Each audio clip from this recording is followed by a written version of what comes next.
Ever since its creation, Sonic has always been a console franchise, despite his first appearance being in an arcade game. But most people's first memories with the Purple Rat were the aggressive ass ads with him shitting on Nintendo, which apparently worked because look where we are now. Wait, wrong image. But people often forget that he's had quite a few games on the wretched platform that is PC. I swear to God, when you see these annoying motherfuckers talk, "Oh, my Ryzen Core i57K UFX3D only runs at 28.4.7 GHz instead of the overclocked speed of my NVIDIA Arc GTX GeForce 374790. Okay, so Sonic's history on PC is surprisingly rich for a character mainly centered around the console market. His first PC title was Sonic CD, and the game is virtually identical, but for some reason in the moments in which the game loads, like there's a dedicated loading screen instead of just freezing on a white screen like the console version. And the sound is also a bit fucked.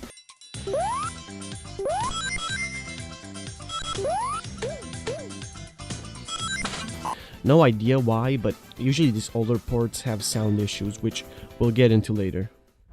Next off, Sonic's first time appearing in a fucking horror game, the infamous Sonic Schoolhouse.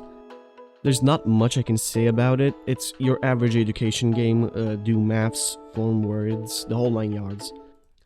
Now, the next one is slightly less infamous, but among classic Sonic fans, it's a name that brings fear, pain, and trauma.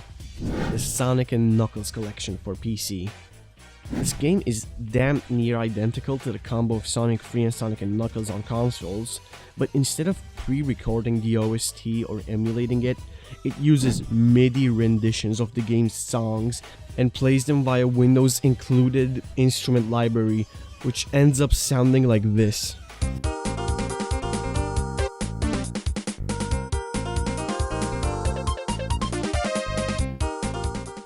But worse, some songs that were rumored to have been made by Michael Jackson himself ended up being completely replaced.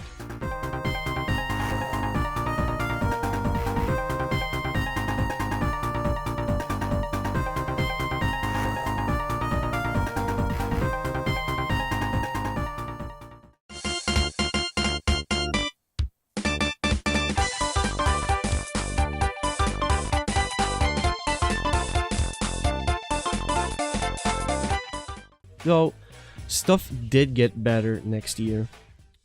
Sonic R's PC port was actually better than the console version, featuring a full weather system that altered the tracks based on the weather, though lighting and the rendering broke with later revisions going all the way up to 2005. Now, the next PC ports of the two adventure games are relatively controversial due to them being based on the GameCube versions of the games. Well, why is that a bad thing? Well, besides adding a lot of cool features, Sonic Adventure DX redid the graphics of the game in a way that most fans felt ruined the game's original art direction and just made the game plain uglier.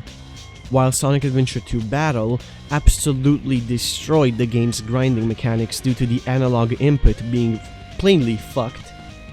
Switching rails is way more annoying, and properly balancing on rails is near impossible. And that's most likely why most people feel the grinding was weirdly hard in that game. Also, you might notice that Sonic Adventure 2 was grouped with Adventure 1 despite its port coming out in 2012. It's because it's based on the 2002 port of SA2 on the GameCube, and I was too lazy to work up to it chronologically. Yeah. Next up, Sonic Heroes. And while I've heard mixed opinions about this, I'm not sure about the reality behind these issues, so take this with a huge grain of salt. But I've heard complaints about the input stability and special stages being all around broken with the PC port. So besides not being very sure whether these issues, actually exist, it's pretty safe to say that the PC version, again, is inferior. Also, the PC version still has no widescreen, and there's a mod that perfectly implements it for the GameCube version, not the PC version. That just makes me pissed, because the control input is better on the PC version shit. Next up, I don't really have anything to talk about due to the fact that since Heroes, most PC versions of Sonic games have either been identical, ran better, or just had like some weird launcher that led into a lazily ported version. So I'll just mainly focus on an issue that heavily bugs me with the current Sonic games: the frame rate. This might be some dumb PC master race can never have enough as shit to most of you, but god damn it, if I build a PC that costs more than any console, I'd at least want the freedom to run a game at any frame rate I want. And that is the issue. Sonic games usually don't let you choose your own frame rate on PC. Most time you'd be lucky to be able to choose between 30 and 60, but it's usually 60 and that's fucking it. This mostly comes from the fact that they don't give this much thought because, like, most sales aren't even on PC. It does seem like very little to get higher frame rates on PC games, but some old school console games and even some PC games are programmed to function in a specific frame rate, usually 60 or at times 30. But Sega, for some reason, never thought they needed to improve upon this habit, so most PC Sonic games are just locked to 60. I'd kinda get it for games like Sonic Mania, but the fact that people say it changes nothing in a pixelated game is so wrong. Like, I deadass noticed the fucking difference, and it's not placebo.